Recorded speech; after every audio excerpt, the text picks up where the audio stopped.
Hello guys, नमस्कार। Welcome है, स्वागत है आप सभी का। फिर से लगातार जारी है हमारा मॉडर्न हिस्ट्री की क्लासेस। और आज की क्लास में आप देख पाएंगे गांधी युग में कुछ महत्वपूर्ण टॉपिक, जिसमें आज देखेंगे। फर्स्ट हम बात करेंगे श्वेत पत्र या वाइट पेपर। ये श्वेत पत्र क्या है, वाइट पेपर क्या है, जो 1932-33 में आपको देखने को मिला था। वहीं पर government of India act, Bharat शासन अधिनियम 1935।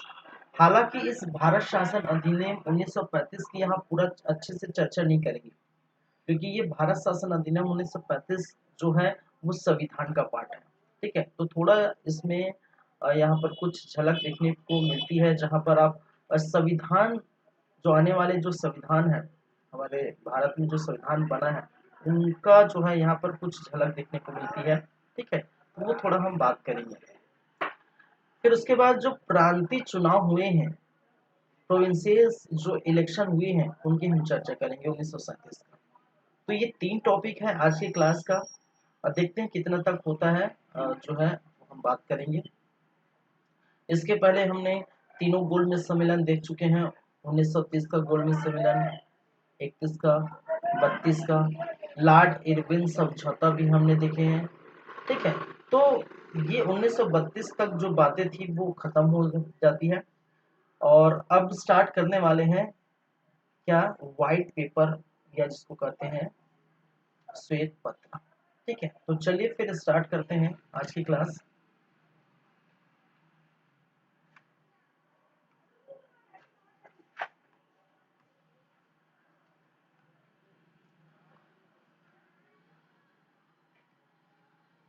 श्वेत पत्र या जिसको कहा जाता है व्हाइट पेपर, ये हुआ था 1900।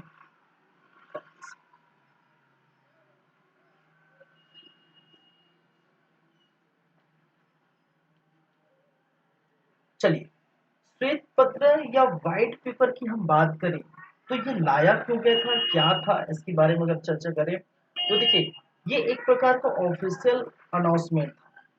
ब्रिटिश सरकार द्वारा एक प्रकार का ऑफिशियल अनाउंसमेंट था, एक ऑफिशियल जो है बोल सकते हैं एक पत्र था, जो ब्रिटिश संसद ने पास किया था। और इसके तहत जो भावी संविधान आप बनाने जा रहे हैं, उनकी एक रूपरेखा इन्हीं के बलबूते से तैयार की जाएगी।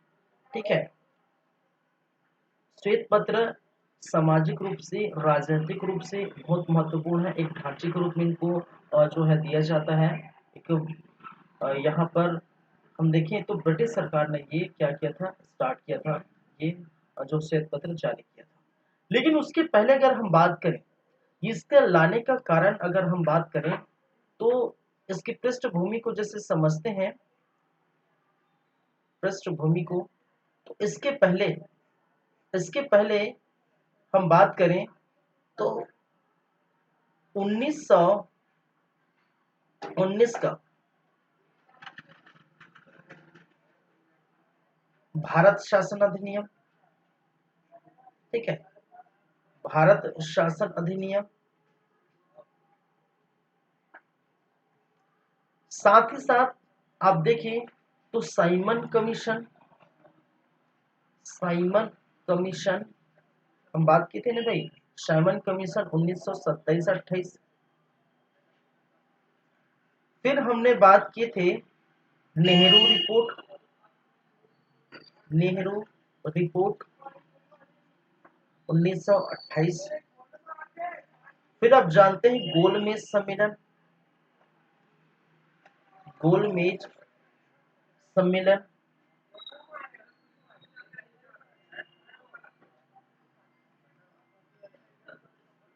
ठीक है, चलिए, तो ये पृष्ठभूमि में हम थोड़ा बात करें। देखिए, भारत शासन अधिनियम 1919, देखिए ये सारी भारत शासन आप 1773 का आप देखेंगे रेगुलेटिंग एक्ट देखेंगे, 1784 का ईस्ट इंडिया एक्ट देखेंगे, 86 का चार्टर्ड एक्ट देखेंगे, 1909 का भारत शासन अधिनियम देखेंगे, 1919 का देखेंगे, 1935 का देखेंगे, ये चीजें आप कहाँ पर पढ़ेंगे? संविधान की जो रूपरेखा तैयार होती है उसके पहले जो संविधान का जो बेस होता है, कहने का ब्रिटिश सरकार द्वारा जो है बहुत सारी चीजें लाई जाती हैं, ठीक है, उस पर चर्चा हम करेंगे, ठीक है, लेकिन अभी नहीं।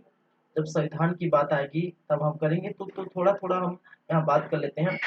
1919 का भारत शासन अधिनियम में दो बातें कही गई थी। एक प्रांति, ठीक है, प्रांत में द्वैध शासन, ठीक है, दोहरी शासन। प्रांत में क्या है? द्वैध शासन। द्वैध शासन, द्वैध शासन समझते हैं ना? किसी स्थान पर, किसी विशेष स्थान पर दो शक्तियों का नियंत्रण क्या कहलाता है?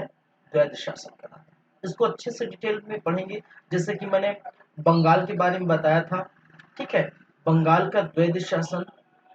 तो बंगाल में द्वैध शासन जैसे मैंने बताया था कि एक जो है बंगाल में एक दीवानी मामले होते हैं, फौजदारी जो है क्या मामले होते हैं?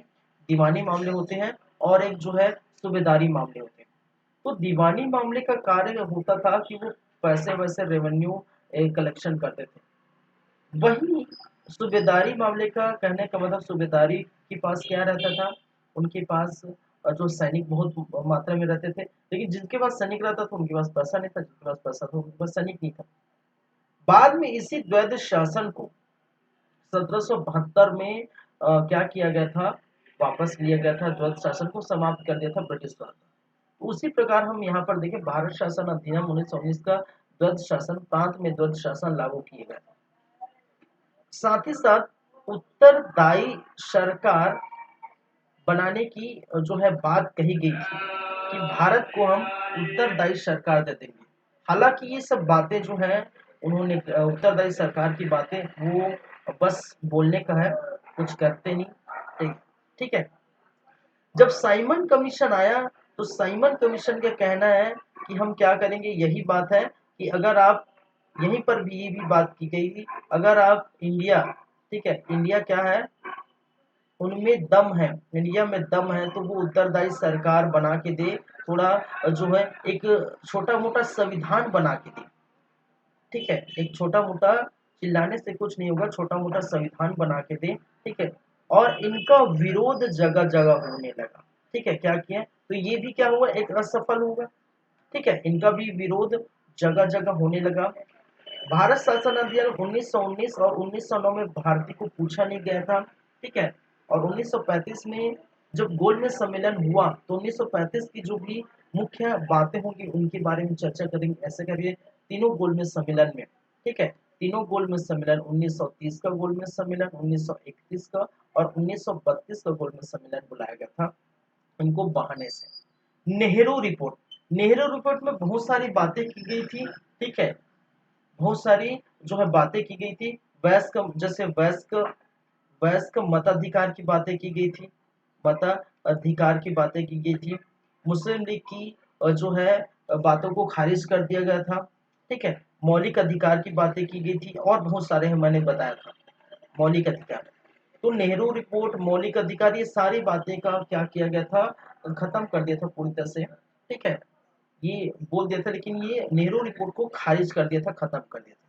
ये क्या हुआ था? खारिज कर दिया था। बाद में इस पर कोई चर्चा नहीं हुई थी, जिसके कारण थे नेहरू रिपोर्ट 1928 में होता है और 1929 में आप देखते हैं लाहौर अधिवेशन, जहां पर लाहौर अधिवेशन में पूर्ण स्वतंत्रता की बात होती है। नेहरू रिपोर्ट में हम देखे थे अधिराज्य चाहिए भाई साहब, अधिराज्य चाहिए, जहां पर ब्रिटिश तो शासन करे, लेकिन उस शासन की भागीदारी भारतीयों को भी होना चाहिए, ऐसा यहाँ पर कहा गया था।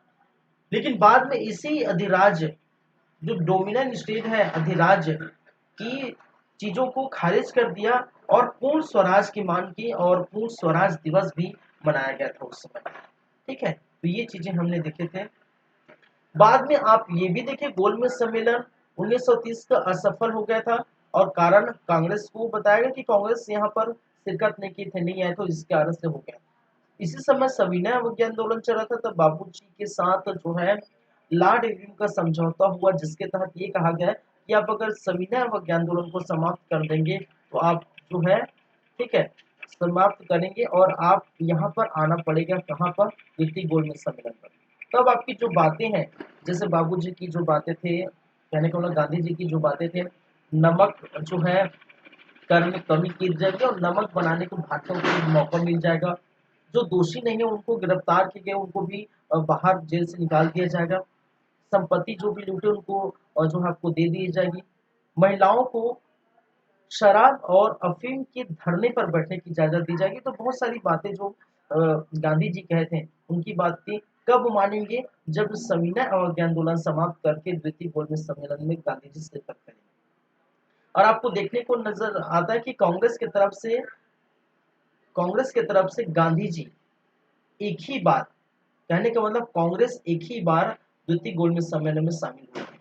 और द्वितीय गोलमेज सम्मेलन में भी कुछ बातें रह गई, कहने का मतलब यहाँ पर भी जो असफल हो गए थे। और असफल का कारण था कुछ सामाजिक मुद्दे देखने को मिली थी, जहां पर अम्बेडकर साहब और गांधी जी के बीच थोड़ा मनमुटाव चलता है। अम्बेडकर साहब का कहना है कि इतने वर्षों से दलितों का शोषण चल रहा था, उस शोषण का जो है प्रतिक्रिया उन्होंने दिया और कहा कि अब समय आ चुका है, अब समय आ चुका है कि जो है भारत में अन्य जो जैसे मुस्लिम वर्ग है, जैसे सिख वर्ग है, विकलांग वर्ग है, महिला वर्ग है, ठीक है, आदि जो है वर्गों को भी जैसे वैश्य एक जो पृथक निर्वाचन प्रणाली की जो है बात कही गई है, तो दलितों के लिए भी पृथक सांप्रदायिक निर्वाचन की बात यहाँ पर देखने को मिली है।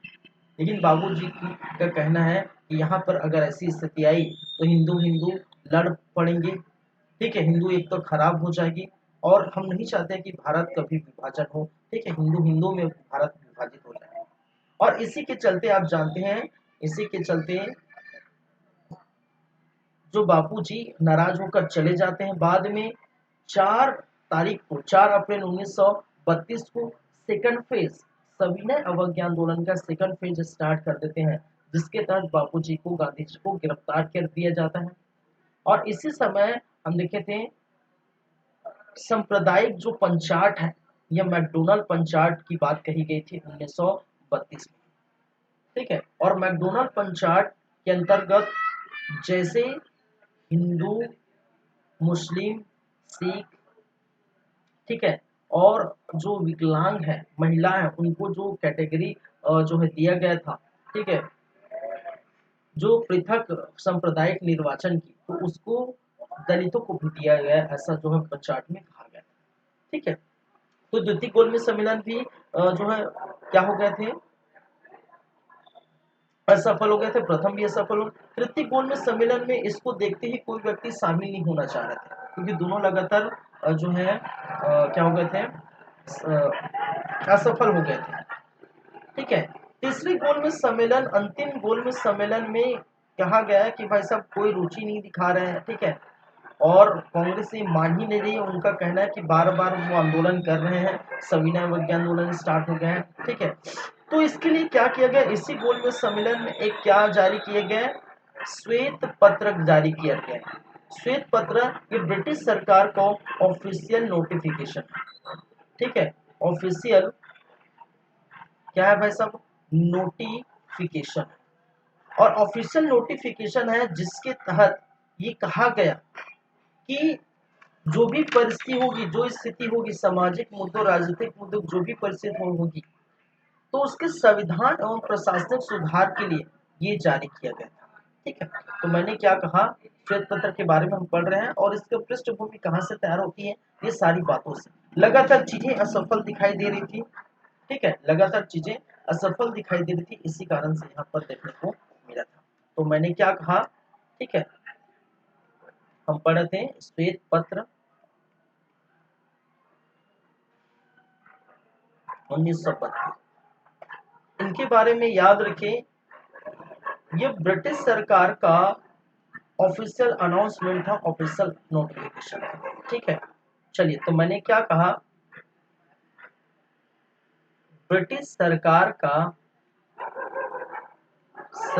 का क्या है, ऑफिशियल नोटिफिकेशन, ठीक है।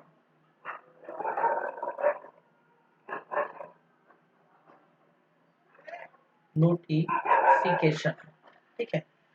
इसके तहत समझिएगा, इसके तहत भारत में भारत में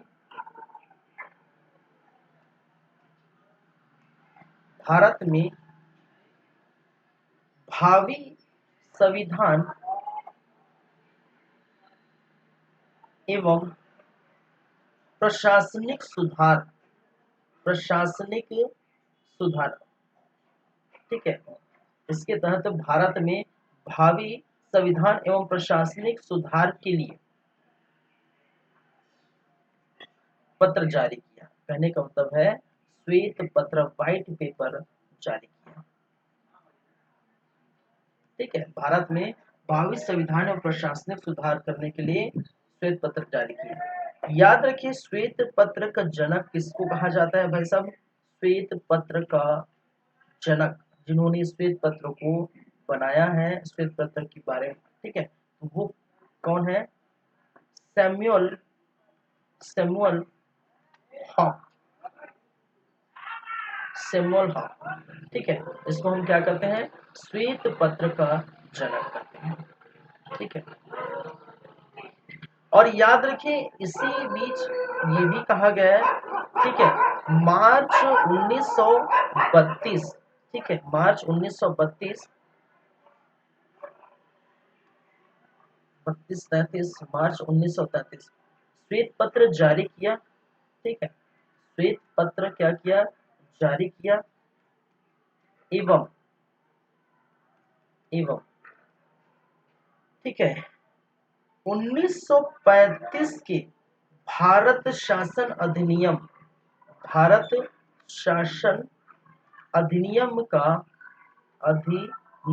का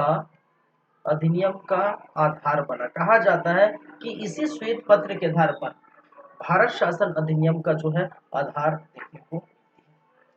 तो भाई साहब, ये व्हाइट पेपर तो इन्होंने श्वेत पत्र जारी कर दिया, ठीक है, ये श्वेत पत्र जारी कर दिया, ऑफिशियल नोटिफिकेशन ब्रिटिश द्वारा, ठीक है, ब्रिटिश द्वारा क्या कर दिया? ये श्वेत पत्र क्या किया? जारी कर दिया, ठीक है। अब इस पर चर्चा होगी, कहने का मतलब है कि भाई श्वेत पत्र हमने जारी कर दिया, भावी संविधान एवं प्रशासनिक सुधार के लिए बहुत सारी चीजें जो लिखी गई है लाइन बाय लाइन, ठीक है, कि ये होगा, भारत में ये करेंगे, ठीक है, यहाँ यहाँ ये होगा, जो भी चीजें जो ब्यौरा लिखी गई, इस पर चर्चा करने के लिए, ठीक है, श्वेत पत्र पर बातें करने के लिए एक समिति बनाई गई थी, और उस समिति को संयुक्त प्रवर समिति के नाम से जाना जाता है, ठीक है। मैंने क्या कहा? इस श्वेत पत्र को जारी कर दिया था कि ये बातें होगी आपके जो भावी संविधान की जो निर्माण के लिए, भारत की जो स्वतंत्रता की राह के लिए, ठीक है, ये जो बातें होगी श्वेत पत्र में, वो ऑफिशियल अनाउंसमेंट कर दिया गया था, ठीक है। लेकिन इस पर बातें करने के लिए, इस पर चर्चा करने के लिए, ठीक है, कि ये क्या सही है, कितना है तो कितना सही है, क्या इसमें कुछ चेंजेस करना पड़ेगा, वगैरह वगैरह। तो इसके लिए एक समिति का गठन किया गया था, जिसको कहते हैं संयुक्त प्रवर समिति, ठीक है।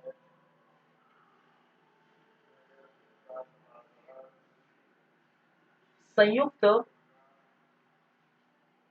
प्रवर समिति, और संयुक्त प्रवर समिति 1933 में आपको देखने को मिला, ठीक है। और ये समिति बनी थी इसलिए कि श्वेत पत्र पर चर्चा की जाए। तो ये श्वेत पत्र पर चर्चा करने हेतु, ठीक है, श्वेत पत्र पर चर्चा करने हेतु क्या किया गया था? ये प्रमुख समिति का गठन किया गया था, समिति बनाई गई थी 1935 में, ठीक है। और इसी के आधार पर, इसी देखिए, अब श्वेत पत्र पर चर्चा करने के लिए बनाई गई थी, श्वेत पत्र पर पूरा जो समिति बैठी थी, चर्चा किया, ठीक है। और इन्हीं के आधार पर, मैंने जैसे कहा, इन्हीं के आधार पर भारत शासन अधिनियम अधिनियम 1935 को क्या किया है, लागू किया था। ठीक है, इसी के आधार पर भारत शासन अधिनियम 1935 को जो है लागू किया था। याद रखिए इस समिति के अध्यक्ष थे लॉर्ड लिथगो। लॉर्ड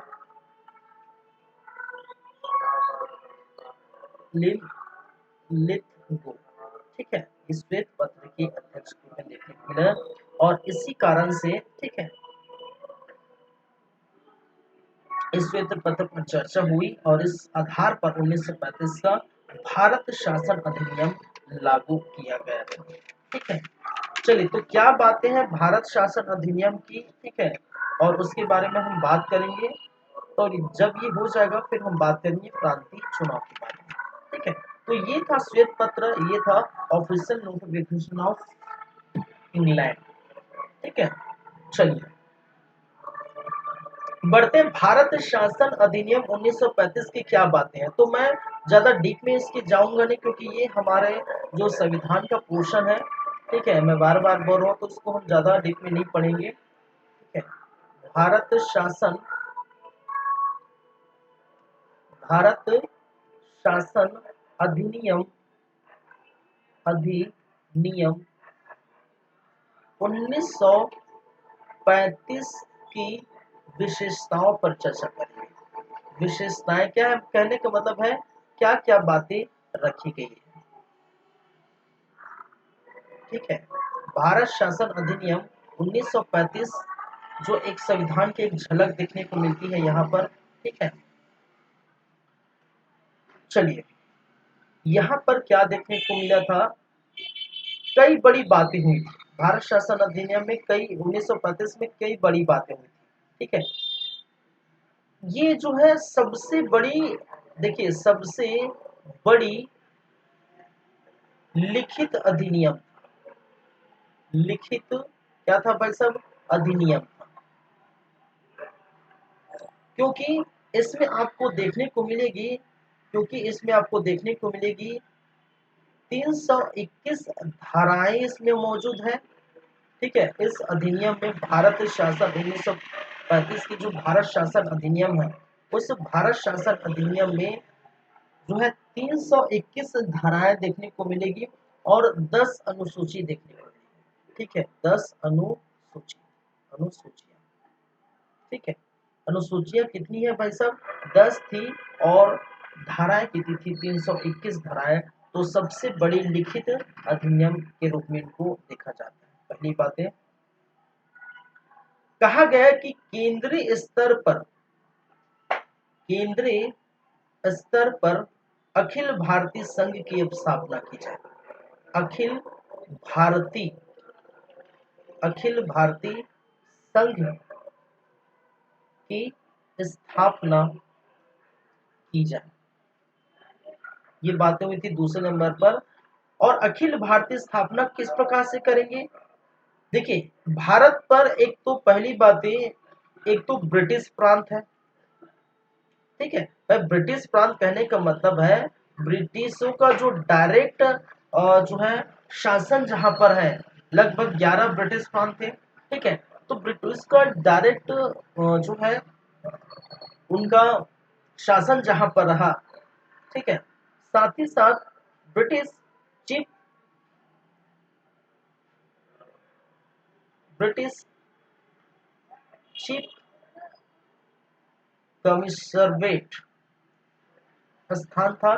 साथ ही साथ देसी रियासतें थी, देसी रियासतें।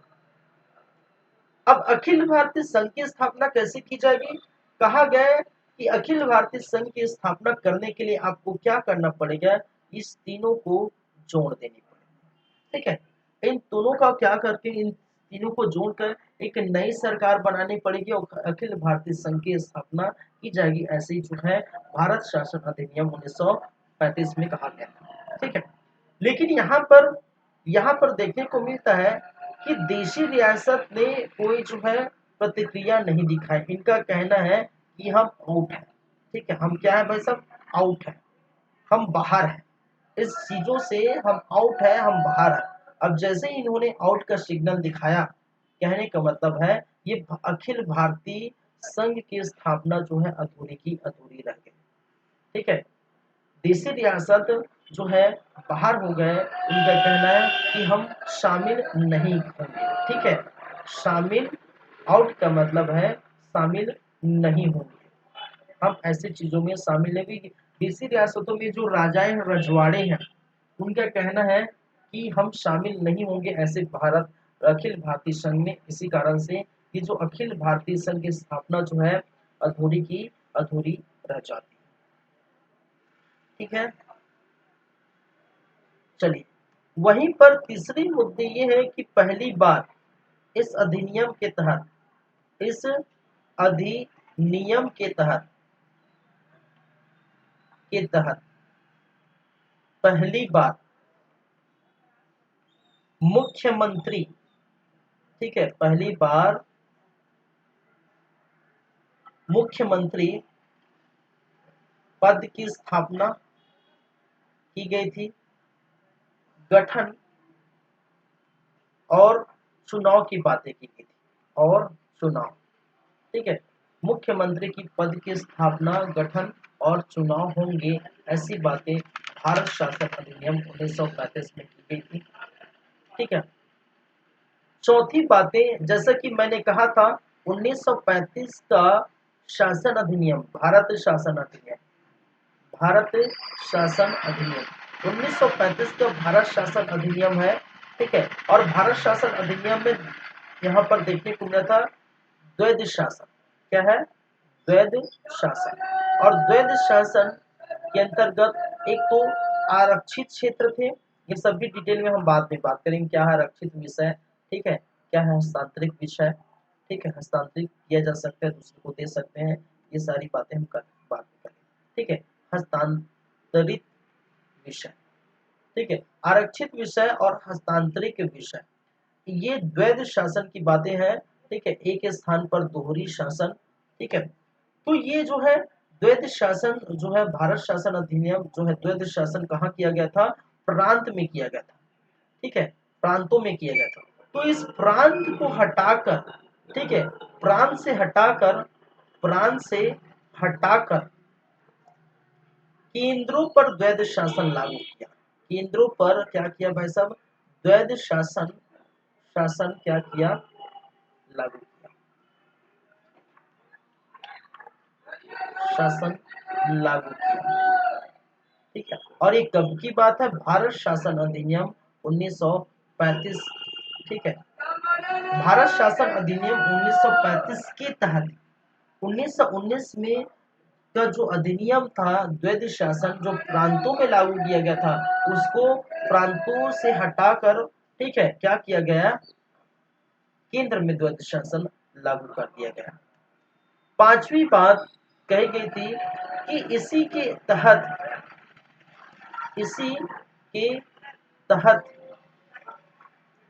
ठीक है, 1935 के, इसी के तहत कहने का मतलब 1935 के तहत संघीय न्यायालय की स्थापना, संघीय न्यायालय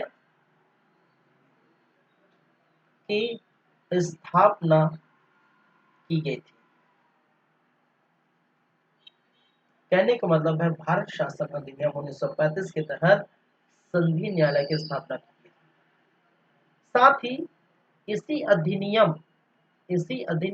कहने का मतलब 1935 के अधिनियम के तहत, ठीक है, भारत में RBI, reserve bank of India, reserve bank of India, ठीक है, RBI, reserve bank of India की स्थापना भी की गई थी। ठीक है, तो ये कुछ बातें हैं इसके अंतर्गत। ठीक है, उन्होंने जो है संघीय न्यायालय की स्थापना, रिजर्व बैंक के जो है की स्थापना इसी अधिनियम के तहत की गई। लेकिन इनका प्रतिक्रिया, ठीक है, इनकी जो है भारत शासन अधिनियम के जो है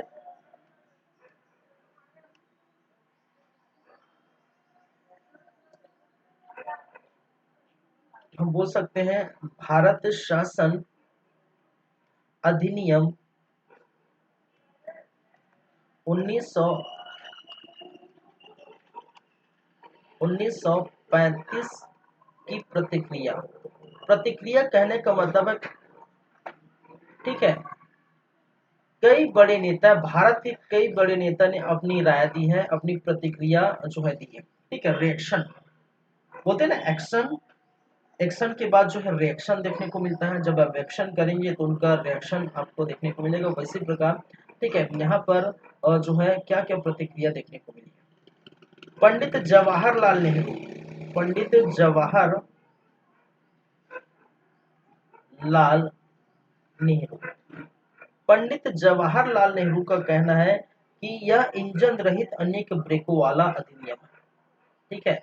यह इंजन रहित अनेक ब्रेकों वाला, अनेक ब्रेकों वाला क्या था, अधिनियम था, अधिनियम था। ये पंडित जवाहरलाल नेहरू साहब ने कहा था। वहीं पर मोहम्मद अली जिन्ना, मोहम्मद अली जिन्ना, मोहम्मद अली जिन्ना का कहना है, ठीक है, सर्वाधिक सड़ा हुआ एवं न स्वीकार किए जाने वाला कानून, सर्वाधिक सड़ा हुआ एवं न स्वीकार की जाने वाला, की जाने वाल वाली कानून, ठीक है। ये मोहम्मद अली जिन्ना का है। वहीं पर तीसरी प्रतिक्रिया सी वाई चिंतामणि, ठीक है, सी वाई चिंतामणि का कहना है लंगड़ा कानून, ठीक है, लंगड़ा कानून। तो ये कई बार स्टेटमेंट फंस जाता है आपके वनडे एग्जाम में, ठीक है।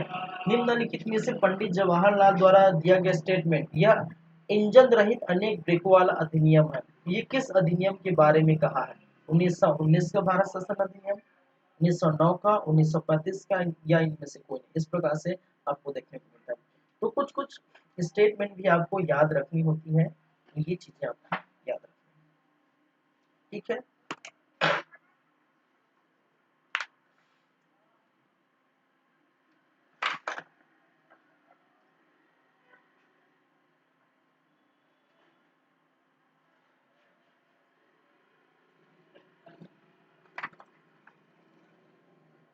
चलिए, ठीक है। तो ये भारत शासन अधिनियम की कुछ बातें थी जो हम यहाँ पे किए थे, ठीक है। तो इसको भी थोड़ा याद रखें। मैं डीप में नहीं गया हूँ ज्यादा, क्योंकि संविधान में हमें ये चीजें पढ़ी है। हम अभी भारतीय इतिहास पढ़े, मॉडर्न हिस्ट्री पढ़े हैं, ठीक है। अब बात करेंगे चुनाव की, ठीक है। थर्ड नंबर में हम जो बातें करेंगे किसकी करेंगे? चुनाव।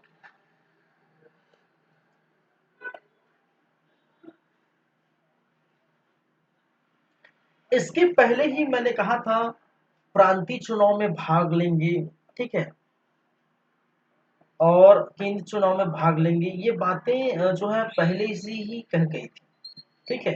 पहले से हम देखे थे, ठीक है। 1930 में हम 1923 में हम देखे थे, ठीक है, कि हम प्रांतीय चुनाव में भाग लेंगे, भाग लेके जो है क्या करेंगे, भाग लेके क्या करेंगे, हम वहां पर जीतेंगे। अगर जीतेंगे तो ब्रिटिश का एक बोल सकते हैं, ठीक है, ब्रिटिश की बातों को जान पाएंगे, उन क्या रणनीति अपना रहे हैं, क्या कूटनीति अपना रही हैं, उनकी उनकी सरकार के साथ भागीदारी होगी। तो ये कहा गया था। चलिए, इसी बीच आपको कुछ और देखने को मिलेगा।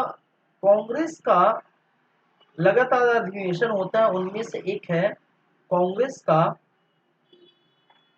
फैजपुर अधिवेशन, फैजपुर अधिवेशन, कांग्रेस का फैजपुर अधिवेशन।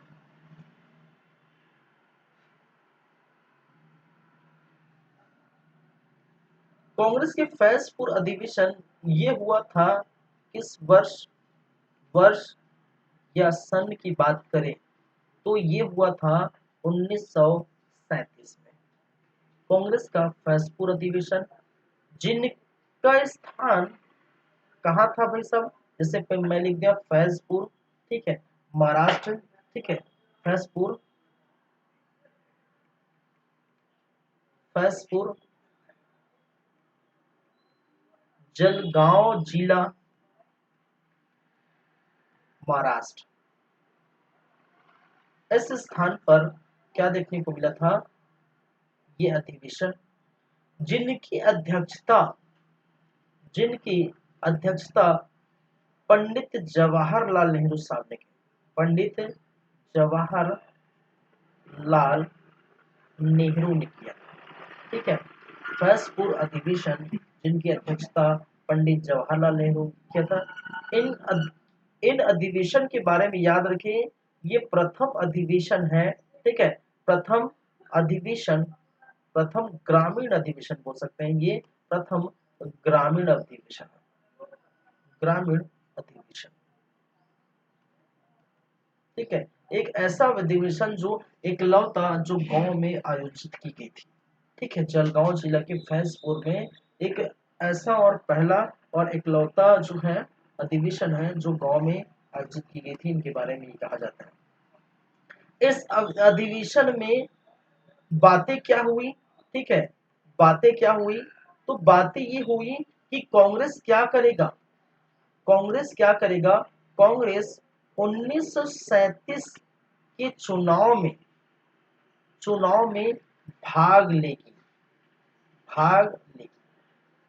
लेकिन याद रखिए, अभी भी इस चुनाव के खिलाफ कौन है भाई साहब, अभी भी इस चुनाव के खिलाफ गांधी जी है, अभी भी इस चुनाव के खिलाफ गांधी जी है। उनका कहना है कि भाई साहब हम कभी भी ब्रिटिश के साथ भागीदारी नहीं करेंगे, ठीक है, उनका क्या करेंगे, बहिष्कार करेंगे, ठीक है, ये कहा थे। चलिए, तो कांग्रेस के फैजपुर अधिवेशन की बातें करें तो 1937 में, देखिए, कुछ डिस्कस करना होता है, कुछ डिसाइड करना होता है, ठीक है, आगे की जो है एक कोई भी प्रोजेक्ट, जैसे कोई भी चीजें डिसाइड करना होता है, डिस्कस करना होता है, तो उसके लिए हमेशा क्या होता है, हम कांग्रेस में देखिए हमेशा अधिवेशन होता है। उनमें से ही एक अधिवेशन था फैजपुर अधिवेशन, जहां पर ये बातें हुई कि कांग्रेस अब 1937 के चुनाव में भाग लेगी, ठीक है। हालांकि गांधी जी अब भी जो है अड़े हुए थे, उनके खिलाफ थे, इस चुनाव के खिलाफ थे कि भाई साहब हम ब्रिटिश के साथ भागीदारी नहीं। चलिए, तो अब बात करते हैं प्रांतीय चुनाव की।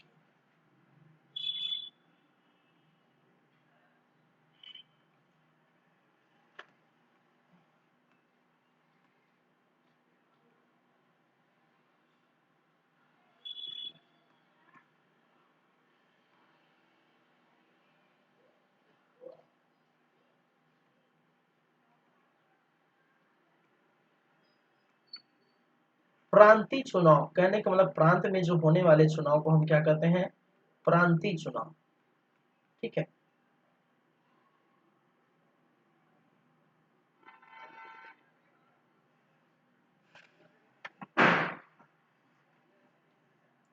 चलिए, यहां पर देख, प्रांतीय चुनाव अगर करें तो प्रांतीय चुनाव सिर्फ किस में होगा, ठीक है, प्रांत में होगा, क्योंकि भारत की स्थिति देखिए, भारत 1937 भारत की स्थिति,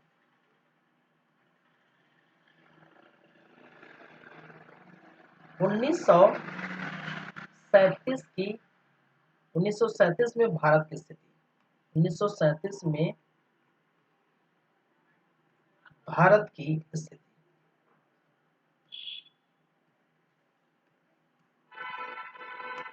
अब भारत की स्थिति अगर देखी जाए तो किस प्रकार से देखने को मिलता है भाई साहब, भारत में क्या चल रहा है, फॉक चल रहा है क्या, अरे नहीं भाई साहब, भारत में ब्रिटिश चल रहा है उस समय, क्या चल रहा था, एक तो ब्रिटिश प्रांत थे, भारत इस भागों में बटा हुआ था, एक तो ब्रिटिश प्रांत थे, दूसरा देसी रियासतें, देसी रियासतें, लगभग 600-650 के आसपास जो है देसी रियासतें थे, ठीक है, लगभग 11 ब्रिटिश प्रांत, कितने थे, 11 ब्रिटिश प्रांत थे, और देशी रियासतें लगभग 600 से 650, लगभग मैंने कहा 600 से 630 के आसपास, लगभग इतने जो है क्या थे, देशी रियासतें थे, 11 ब्रिटिश प्रांत थे।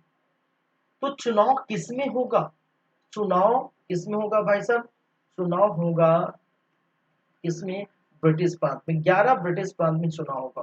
देशी रियासतों में क्या थे, राजाएं थे, ठीक है, राजा राजवाड़े, राजवाड़े।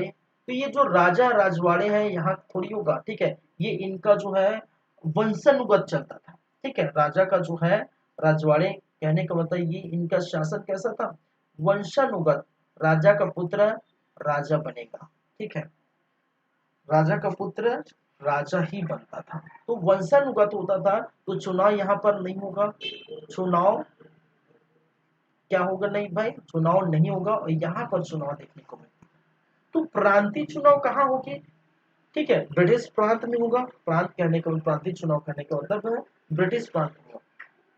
तो वो 11 कौन कौन से प्रांत हैं जिसमें चुनाव देखने को मिलेंगे, ठीक है,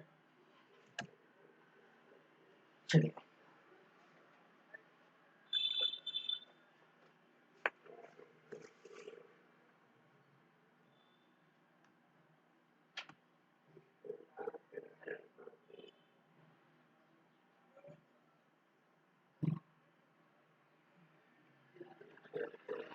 प्रांतीय चुनाव 1937 कहां पर ये होगा, ब्रिटिश प्रांत।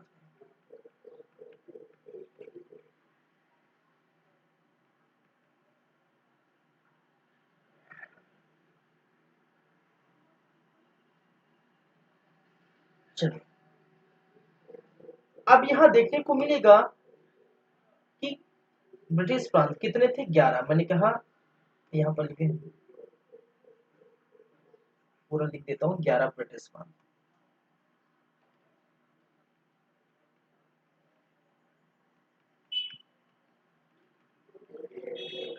ठीक है, 11 ब्रिटिश प्रांत में क्या होगा, प्रांतीय चुनाव देखने को मिलेगा। इसके तहत अगर हम बात करें इनके अंतर्गत, तो एक है आपका सिंध का क्षेत्र, ठीक है,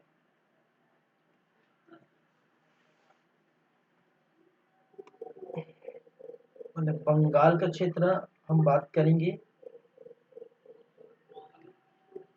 पंजाब का क्षेत्र, पंजाब प्रांत, सिंध प्रांत, क्या भाई साहब, सिंध प्रांत, मद्रास प्रांत, बिहार प्रांत, उड़ीसा प्रांत,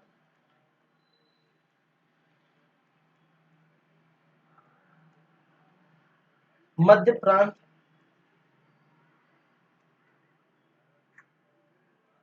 संयुक्त प्रांत,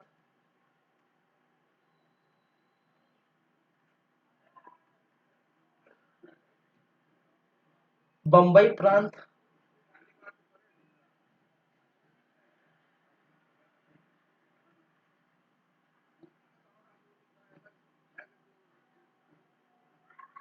असम प्रांत, साथ ही साथ 11वें नंबर पर मैं इसका लास्ट में लिख देता हूं, ठीक है, ये आपका 10वें नंबर पर असम प्रांत, और 11वें नंबर पर क्या है आपका उत्तर पश्चिम प्रांत, ठीक है, उत्तर पश्चिम प्रांत। तो ये 11 जो प्रांत है, उन 11 प्रांतों में क्या किया गया था, चुनाव हुए थे। उनमें से आपको देखने को मिलेगा, ठीक है, उनमें से आपको ये देखने को मिलेगा कि बंगाल, पंजाब और सिंध, ये तीन जो है, बंगाल हो गया, पंजाब हो गया और सिंध, ये तीन है, आपको कुछ कुछ गठबंधन से देखने को मिला था, ठीक है, जैसे यहाँ पर आपको बंगाल पर मुस्लिम लीग प्लस, ठीक है, कृषक प्रजा पार्टी का गठबंधन, ठीक है, कृषक प्रजा पार्टी, प्रजा पार्टी का गठबंधन देखने को मिला था। ठीक है, वहीं पर यहाँ पर मुस्लिम लीग, यहाँ पर भी गठबंधन दिखा था, मुस्लिम लीग प्लस यूनियनिस्ट पार्टी। ठीक है, यूनियनिस्ट पार्टी, इनका भी क्या हुआ था, इनका भी दोनों का गठबंधन हो गया था भाई साहब। Sindh united party, Sindh united party जीती थी। ठीक है, सिंध पर कौन जीता था, Sindh united party, united party. इसका मतलब है, इसका मतलब है कि ये दोनों गठबंधन से बने थे। ठीक है,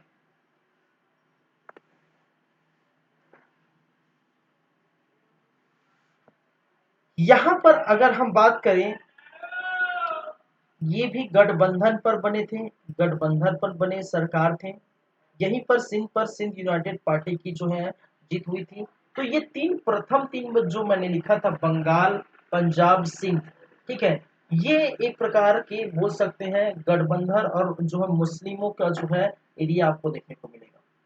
बाकी जो बच गए, ठीक है, 1 2 3 4 5 6 7 8। ठीक है, तो 8 जो बच गए, तो ये आठों के आठों, ये पूरा पूरा 8 प्रांतों में किस जो है, ठीक है, 8 प्रांतों में जो है पूरी तरह से कौन जीता था, कांग्रेस जीता था। ठीक है, तो बोल सकते हैं ये सरकार जो किसकी है, कांग्रेस की सरकार है। ठीक है, मैं यहाँ लिख देता हूँ, ये पूरा आठों के आठों, 8 प्रांत, यहाँ पर किसकी सरकार बनेगी, कांग्रेस की सरकार।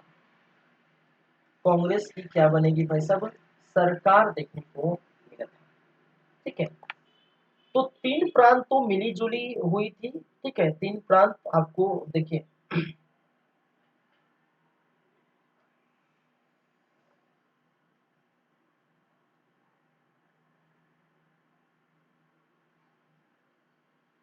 चलिए,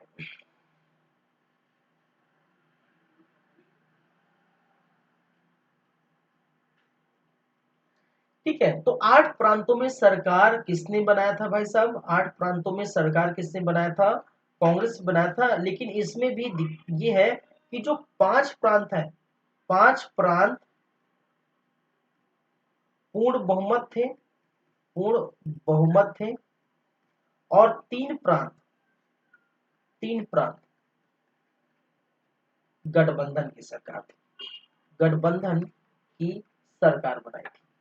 ठीक है, तो ये जो है बहुत बड़ा जो है चीज रखते हैं कि 8 प्रांतों में जो है सरकार किसकी भाई थी, कांग्रेस की देखने को मिलती है। ठीक है, और जो 3 प्रांत बच गए ऊपर, जो पंजाब और जो है बंगाल, सिंध, अलग अलग जो है सांसें आपको देखने को, तो इतने में चुनाव हुए थे और इतने में ऐसे जो है स्थिति रिजल्ट आपको देखने को मिला।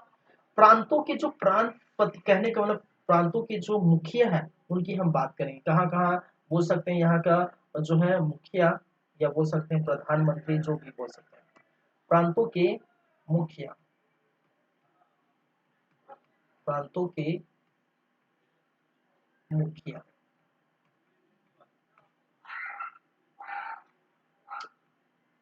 जैसे स्टार्टिंग शुरू की जैसे कि हम बात करें, तो जैसे मैंने कहा बंगाल है।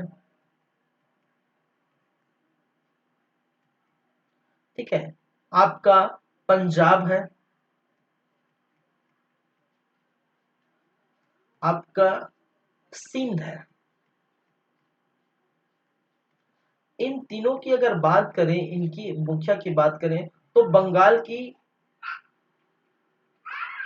फजलुल हक, फजलुल हक।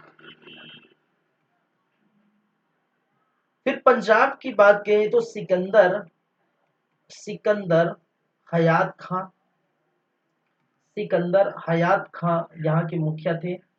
फिर सिंध की बात करें तो अल्लाह बख्श, अल्लाह बख्श, ये आपको याद रखें। चौथे नंबर की बात करें तो मद्रास में कौन देखने को मिलेगा, मद्रास में सी राजगोपालाचारी, सी राजगोपालाचारी।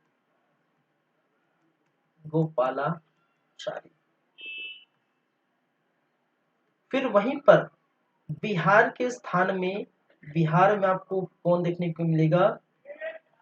श्री कृष्ण सिन्हा, श्री कृष्ण सिन्हा। उड़ीसा, उड़ीसा प्रांत में, उड़ीसा प्रांत की बात करें तो उड़ीसा प्रांत में बी.एन. दास, बी.एन. दास। मध्य प्रांत, मध्य प्रांत, मध्य प्रांत जो आप जानते हैं छत्तीसगढ़ के अंतर्गत देखने को मिला है, ठीक है। तो एक तो एन बी खरे ने जो है जीते थे, और बाद में, ठीक है, बाद में आपको दिखाई देते हैं रविशंकर शुक्ला, रविशंकर शुक्ला, ठीक है। बाद में रविशंकर शुक्ला मध्य प्रांत से देखने को मिला है। वहीं पर हम बात करें 8वें नंबर पर संयुक्त प्रांत, संयुक्त प्रांत, और संयुक्त प्रांत में कौन देखने को मिला? गोविंद वल्लभ पंत,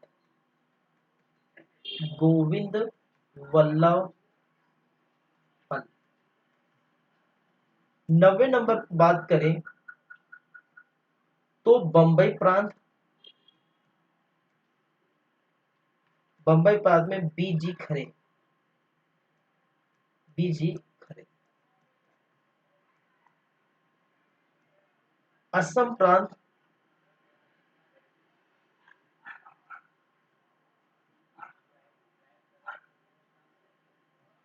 चलिए, एक तो सादुल्ला थे, बाद में, बाद में इनके इस्तीफा दे देने के बाद, इस्तीफा दे देने के बाद बाद में जो बने थे वो गोपीनाथ थे। वो कौन थे भाई? गोपीनाथ। 11वें नंबर की बात करें तो उत्तर पश्चिम प्रांत, उत्तर पश्चिम प्रांत, और उत्तर पश्चिम प्रांत में जो बने थे वो है डॉक्टर खान साहब, डॉक्टर खान साहब। तो ये 9, ये जो 11 के 11 प्रांतों में कौन किसकी सरकार बनी, कौन यहाँ पर जो है सीएम बना था, कौन क्या बना था, ठीक है। यहाँ पर जो मुखिया, मुख्यमंत्री बोल सकते हैं, ठीक है। यहाँ प्रांतों के जो है मुखिया या मुख्यमंत्री बोल सकते हैं। तो ये चीजें आप देखने को मिलेगी, ठीक है।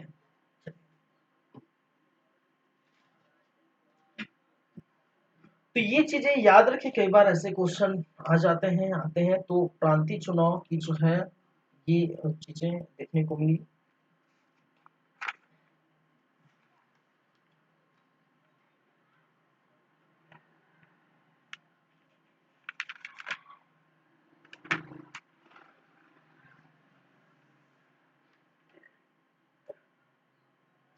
चलिए, यहाँ पर एक चीज आपको देखने को मिलेगी, और कुछ और बातें करते हैं। 1900, देखिए 1937 के चुनाव के, चुनाव के प्रभाव की बात की जाए तो आपको देखने को मिलेगा, ठीक है, आपको देखने को मिलेगा कि 11 प्रांत में कितने थे? 11 प्रांत, 11 प्रांत में 8 प्रांतों में कौन बना था? 8 प्रांतों में कांग्रेस की सरकार थी भाई साहब। किसकी सरकार थी? कांग्रेस की सरकार थी, अभी जस्ट देखे थे, ठीक है। और जो मुस्लिम लीग है वो तो 2 ही बने थे, और वो भी गठबंधन से, ठीक है। मुस्लिम लीग थे तो दो, दो प्रांत में कौन थे? मुस्लिम लीग, ठीक है। लेकिन इनमें दिक्कत ये थी कि गठबंधन की सरकार थी, गठबंधन की सरकार।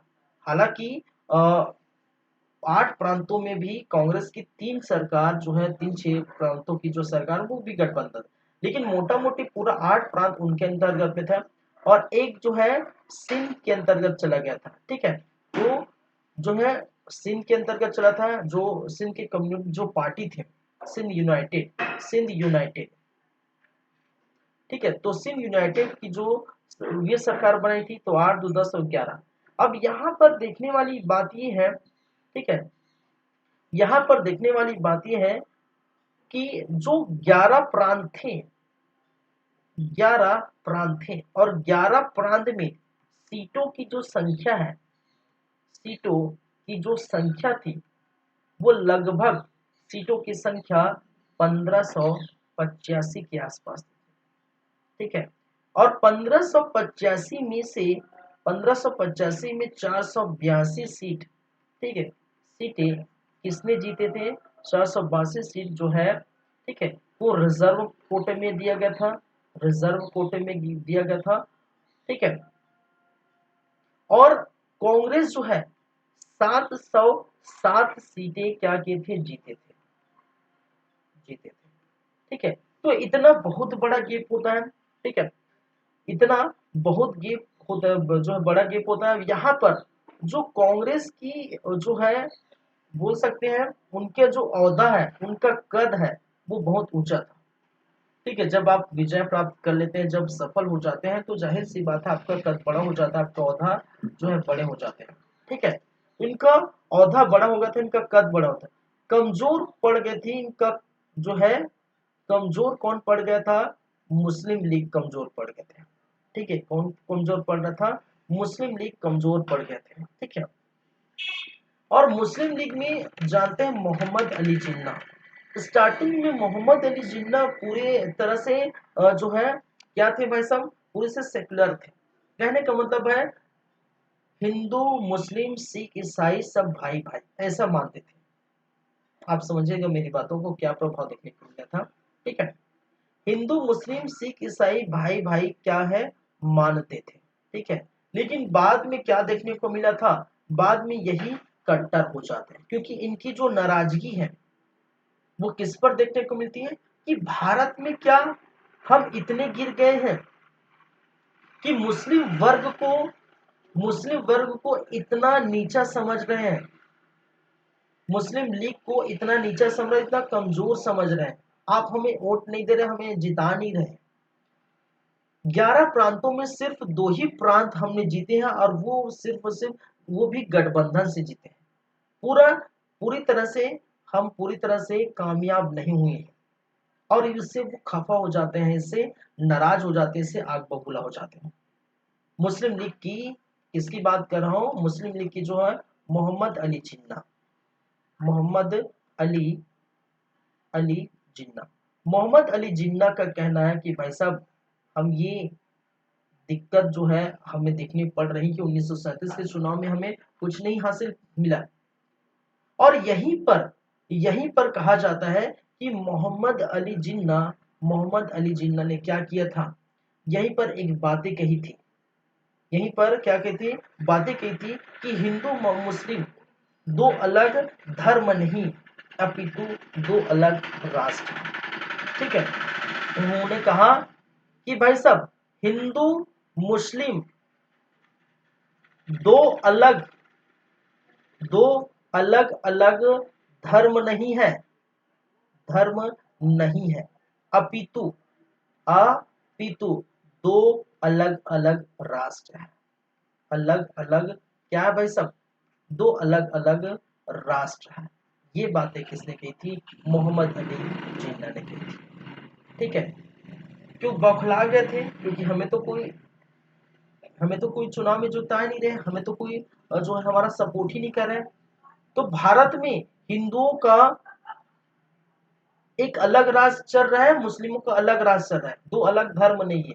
और यहीं से मोहम्मद अली जिन्ना, ठीक है, यहीं से जो बोलते हैं कि भारत और पाकिस्तान जो अलग हुए हैं, ठीक है, भारत और जो पाक अलग हुए हैं, उस अलग के बीच जो है जो दीवार जो खड़ी होती है, ठीक है, जो दीवार खड़ी होती है उनका शुरुआत यहीं से हो जाता है, ठीक है। दोनों जो है भारत और पाक जो देखने को मिलता है 14 अगस्त को भारत, 15 अगस्त को सॉरी 14 अगस्त पाकिस्तान, और 15 अगस्त को भारत आजाद हुआ, ठीक है। तो इसी कारण से ये कहा जाता है कि इसी का बोल सकते हैं स्टार्टिंग भारत पाकिस्तान दो अलग अलग राष्ट्र बनने का जो है पृष्ठभूमि बोल सकते हैं, स्टार्ट यहीं से होता है। मोहम्मद अली जिन्ना पूरी तरह से अपने आप को मुस्लिम राष्ट्र समझते हैं, ठीक है, और भारत की विभाजन की नींव थी, ठीक है, इसको हम बोल सकते हैं भारत की विभाजन की नींव, भारत की विभाजन की नींव थी। चलिए, ठीक है, आगे बढ़ते हैं। चलिए, यहीं पर आपको देखने को मिलेगा, देखिए यहीं पर आपको देखने को मिलेगा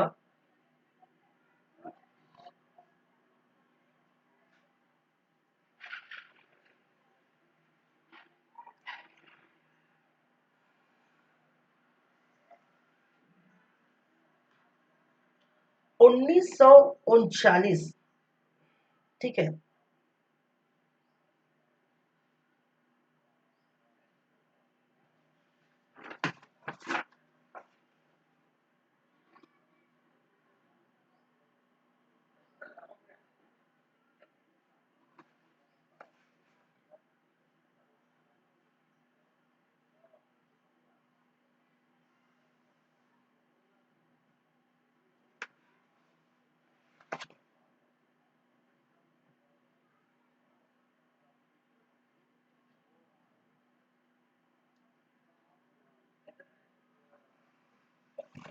1939, मैंने क्या कहा, यहीं पर द्वितीय विश्व युद्ध स्टार्ट हो जाता है। समझिएगा बातें, क्या है द्वितीय विश्व युद्ध, ठीक है। अब द्वितीय विश्व युद्ध में के समय 1937 के समय, ठीक है, द्वितीय विश्व युद्ध 1937 के समय, अब देखिए वही बात अगर करें तो एक तरफ मित्र राष्ट्र, ठीक है, एक तरफ कौन सा भाई मित्र राष्ट्र थे, और दूसरी तरफ धुरी राष्ट्र था, धुरी राष्ट्र थे, और इस सब के बारे में कई बार बता चुका हूं। अब मित्र राष्ट्र में जो ब्रिटेन, ठीक है, मित्र राष्ट्र में कौन है भाई साहब, ब्रिटेन, ठीक है, कौन है ब्रिटेन, और ब्रिटेन क्या कर रहा है, भारत पर शासन कर रहा है, ब्रिटेन का क्या है, भारत पर शासन, भारत पर शासन, ठीक है। अब पूरी तरह से पकड़ बना चुकी है, शासन व्यवस्था पूरी तरह से जो है बना चुकी है, ठीक है। द्वितीय विश्व युद्ध में मित्र राष्ट्र अच्छे चल रहे थे, ठीक है। मित्र राष्ट्र जब कमजोर पड़ जाते हैं तो ब्रिटेन को फिर रास्ता दिखाई देता है, ठीक है। तो भारत के लोगों से, ठीक है, एक घोषणा करते हैं, एक क्या करता है, एक घोषणा करता है कि द्वितीय विश्व युद्ध में, द्वितीय विश्व युद्ध, द्वितीय विश्व युद्ध में, ठीक है, ब्रिटेन की तरफ से, ठीक है, ब्रिटेन, ब्रिटेन की तरफ से भारत, ठीक है, शामिल होंगे, क्या होंगे, भारत क्या होंगे या भारतीय शामिल होंगे, ठीक है, भारतीय क्या होगा, शामिल होंगे, होंगे, ठीक है। चलिए, ये जैसे ही घोषणा समझेगा, ये जैसे ही घोषणा ब्रिटेन की तरफ से होता है, ये जैसे ही घोषणा ब्रिटेन की तरफ होते हैं, जितने भी नेता थे, जितने भी नेता थे, अभी जस्ट बने थे भाई सब नेता, ठीक है, जितने भी नेता थे वो क्या हो जाते हैं, नाराज हो जाते हैं। नेता बने थे 1937 के चुनाव में, 1937 के चुनाव में क्या बने थे, नेता बने थे भाई सब, और वो जितने भी नेता है वो क्या हो जाते हैं, वो नाराज हो जाते हैं, ठीक है। चलिए, इसी समय नाराज होकर विभिन्न प्रांतों के नेता, विभिन्न प्रांतों के, प्रांतों के नेताओं ने, नेताओं ने क्या किया, इस्तीफा दे दिया, इस्तीफा दे दिया, ठीक है। किससे, जो पद मिला था ब्रिटिश प्रांतों में, 11 प्रांतों में चुनाव हुए थे, हमने कहा था 11 प्रांतों में, जो ब्रिटिश के 11 प्रांतों में चुनाव हुए थे, और जब 11 प्रांतों में चुनाव हुए थे तो अपने अपने पोस्ट मिल गया था, नेता बन गए थे। और जब बात आती है कि ब्रिटेन ने घोषणा की थी द्वितीय विश्व युद्ध में ब्रिटेन की तरफ से भारतीय लड़ेंगे, तो 1937 के चुनाव में जो नेता बने थे वो जो है पूरी तरह से नाराज हो जाते हैं और विभिन्न स्थानों पर आपको देखने को मिलता है कि नेता द्वारा इस्तीफा दे दिया जाता है। चलिए ठीक है। अब देखिए ये तो कांग्रेस का इस्तीफा था और कांग्रेस के इस इस्तीफे से कांग्रेस के बहुत सारे जो है नेताओं ने अलग अलग स्थानों से इस्तीफा दे दिया था। और इस इस्तीफे से कौन खुश होगा भाई, कौन खुशी मनाएगा? ठीक है, कौन खुशी मनाएगा? तो वो खुशी मनाएगा कौन? वो होगा मुस्लिम लीग। ठीक है, इससे कांग्रेस, देखिए मैंने क्या कहा द्वितीय विश्व युद्ध, ठीक है, द्वितीय विश्व युद्ध, और द्वितीय विश्व युद्ध में आपको देखने को मिलेगा, ठीक है, ब्रिटेन की घोषणा, ब्रिटेन की घोषणा। और ब्रिटेन की घोषणा क्या था कि भारतीय भाग लेंगे, भारतीय युद्ध में भाग लेंगे, युद्ध में क्या होंगे, भाग लेंगे। और इससे इससे नेता नाराज होकर, नेता क्या हो जाता है, नाराज होकर पद से इस्तीफा दे देते हैं, पद से क्या देते हैं, इस्तीफा दे देते हैं। और ऐसी स्थिति में, ठीक है, इस्तीफा से खुशी ज्यादा किसकी छलटेगी, ठीक है, कौन खुशी हुआ, मुस्लिम लीग इससे खुश हो जाते हैं। ठीक है, क्या हो जाते हैं, मुस्लिम लीग क्या हो जाते हैं, लीग खुशी मनाते हैं, खुशी मनाते हैं। ठीक है, क्यों कि भाई साहब हमें तो सिमटा दिया गया था, 11 प्रांत में सिर्फ 2 ही प्रांत में सरकार बनाया था, वो भी गठबंधन से, तो हम तो खुशी मनाएंगे। कांग्रेस के नेताओं द्वारा इस्तीफा दिया जा रहा है, पद से इस्तीफा दिया जा रहा है, तो हम क्या मनाएंगे, खुशी मनाएंगे। और खुशी मनाने के साथ साथ मुस्लिम लीग ने क्या किया था, ठीक है, 22 दिसंबर 1939 को, 22 दिसंबर 1939 को, ठीक है, पूरे देश में, ठीक है, पूरे देश में क्या मनाया गया था, मुक्ति दिवस मनाया गया था। क्या मनाया था, मुक्ति दिवस मनाया। ठीक है, मैंने क्या कहा,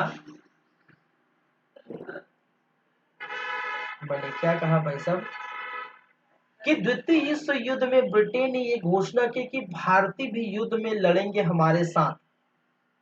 ठीक है, तो भारतीय भी भाग लेंगे। इससे नाराज होके जो नेता थे, ठीक है, जो 1937 के चुनाव में नेता बने थे, वो लगातार पद से इस्तीफा दे रहे थे। और इनकी खुशी जो है मनाने वाले कौन है, मुस्लिम लीग खुशी मना रहे थे। क्यों? क्योंकि मुस्लिम लीग को पता है कि हम जीते नहीं, तो और जीते नहीं तो दूसरा का, अगर आपकी जीत ना हो तो इससे अच्छा तो दूसरे की हार हो जाए। ठीक है, तो लोग होता है ना कि आपकी अपनी जीत की खुशी से ज्यादा लोग दूसरे की हार की खुशी मनाते हैं। तो वैसे आपको यहाँ पर मुस्लिम लीग देखने को मिला था। होता है ना भाई सब, अरे होता है नहीं, आपकी जो है, ठीक है, हार से जो खुशी ज्यादा मिलती है लोगों को। चलिए, तो 22 दिसंबर 1939 को पूरे भारत में मुक्ति दिवस मनाया गया था। ठीक है, कि जो हम क्या है, मुक्त हो गए हैं। ठीक है, बाद में क्या हुआ था, हम मुक्त हो गए हैं, हम कांग्रेस से मुक्त हो गए हैं। ठीक है, हम इससे मुक्त हो गए, तो इसके बाद आपको देखने को मिलेगा। ठीक है, और इसी के बाद जो है फिर जिन्ना का कुछ कुछ स्टेटमेंट आता है, जिसके अंतर्गत उन्होंने कहा, जो मैंने अभी जस्ट उसके पहले बताया कि हिंदू मुस्लिम अब जो है अलग अलग जो है धर्म नहीं है, अलग अलग राष्ट्र है। यहीं से जो है भावनाएं अलग हो जाती हैं, मुस्लिम की भावना हिंदू से अलग हो जाती है। और यहीं से जो पृष्ठभूमि तैयार होती है, जो भारत और पाकिस्तान के विभाजन की जो पृष्ठभूमि तैयार होती है, यहीं से आपको देखने को। ठीक है, चलिए,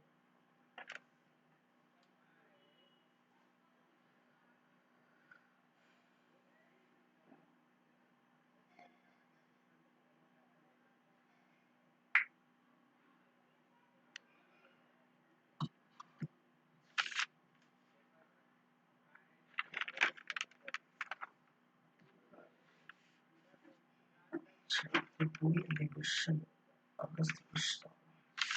चलिए नेक्स्ट हम बात करेंगे त्रिपुरी अधिवेशन अगस्त प्रस्ताव व्यक्तिगत सत्याग्रह। ठीक है, तो अभी जो समय है वो तो इतना ही रहेगा भाई, क्योंकि जो चीज हमने बात करने वाले थे चुनाव में, ठीक है, तो हम कर चुके हैं।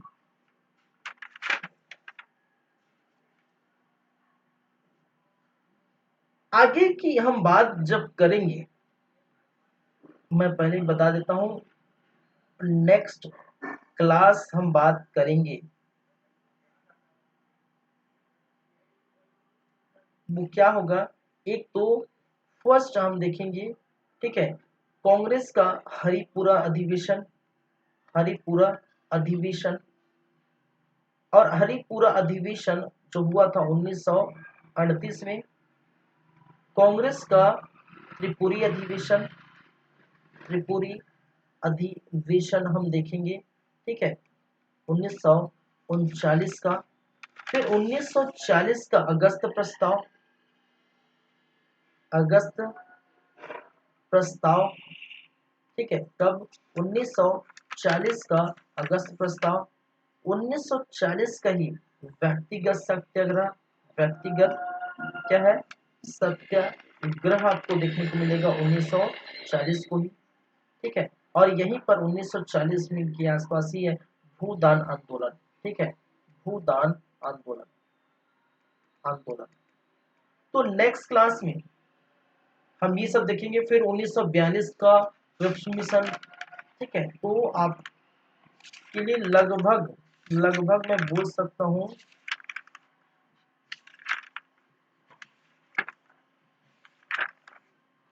4 से 5 क्लास लगेगा, ठीक है, कुछ कुछ चीजें समाप्त होने के लिए, ठीक है। चलिए देखते हैं, फिर बोल नहीं सकते, लेकिन ये सब जगह हरिपुरा अधिवेशन की बातें करेंगे, त्रिपुरी अधिवेशन, अगस्त प्रस्ताव, व्यक्तिगत सत्याग्रह, खुद आंदोलन, ठीक है। फिर ये सारी बातें हम नेक्स्ट क्लास में हम करेंगे जितना हो सके। तो आज की क्लास जो था वो व्हाइट पेपर, कहने का मतलब श्वेत पत्र 1933 की, ठीक है, भारत शासन अधिनियम 1935 की, और अभी जो प्रांतीय चुनाव देखे उसकी हमने चर्चा की थी, ठीक है। चलिए, तो ठीक है, फिर आज की क्लास हम यहीं पर रखते हैं, यहीं पर खत्म करते हैं, ठीक है। हमारे क्लास का समय हो चुका है, जो भी है अभी तक जो है, जो भी पढ़े, और कल के क्लास में हम बाकी की बातें करेंगे। चलिए ठीक है, thank you gas, thank you class, मिलते हैं नेक्स्ट टाइम।